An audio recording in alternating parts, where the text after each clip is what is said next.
तस्मै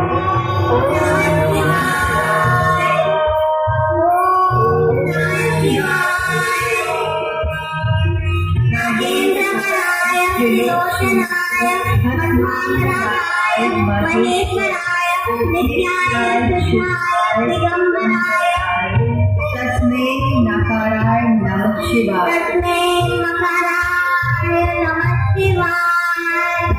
तस्मै शकाराय नमः शिवाय।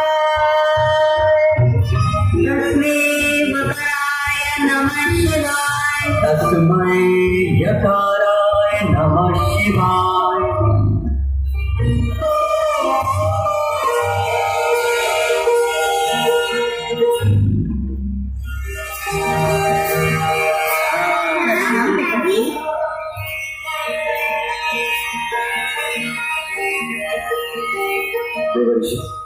आज आपका आगमन कैलाश में कैसे हुआ?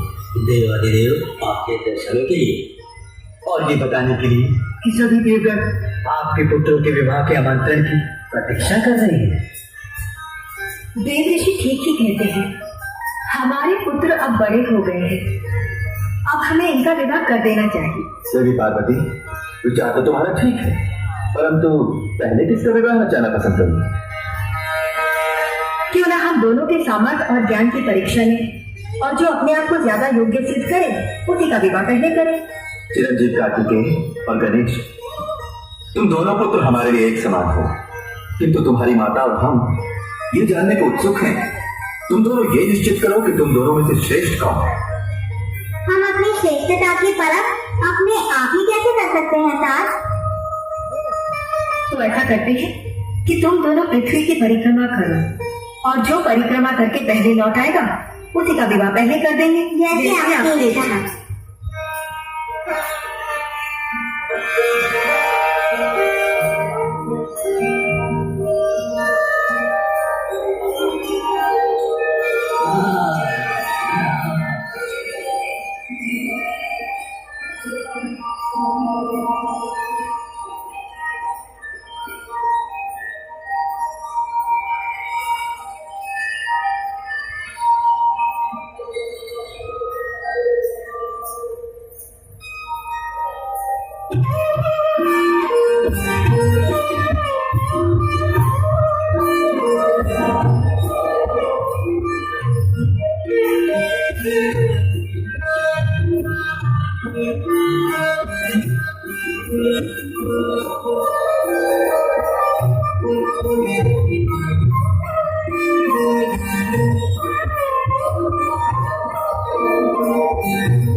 पिताजी, मुझे आशीर्वाद दीजिए। कल्याण। गणेश जी, आप पृथ्वी की परिक्रमा करने नहीं जाएंगे? पृथ्वी नहीं, मैं तो सारे ग्रहों की 7 परिक्रमाएं कर आया हूँ। तुमने अपनी बुद्धि का अच्छा प्रयोग किया है। संसार में जन्म धारण करने वाली प्रत्येक संतान के लिए माता और पिता पृथ्वी ही नहीं सारे त्रिलोक समान होते हैं। तात, मैंने आपकी और माता की परिक्रमा करके सारी पृथ्वी की परिक्रमा पूरी करी। वेद और शास्त्र भी यही कहते हैं। वास्तव में गणेश बुद्धिमान है, इसका तर्क अकाट्य है। तो फिर हम मान लें कि कार्तिक और गणेश में गणेश ही सर्वश्रेष्ठ है। आपका निर्णय धन्य है देवी। नारायण नारायण।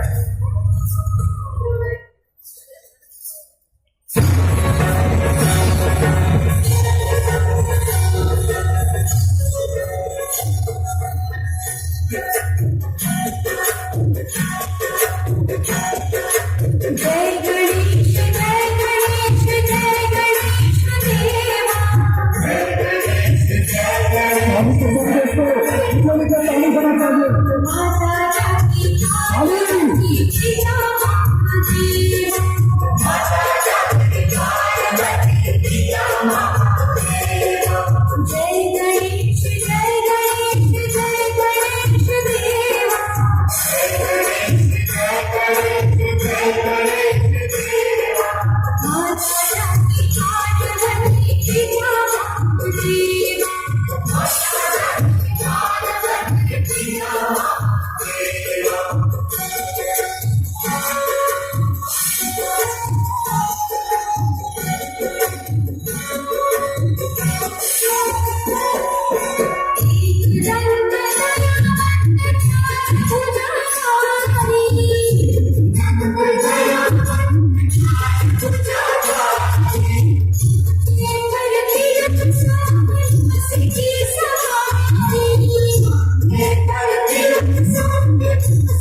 एक गीत भी ताली के साथ और इस समस्त कलाकार के हौसला जाहिर करी गणेश जी देवादी देव के पुत्र वैशाली और सबसे बुद्धियों में तेज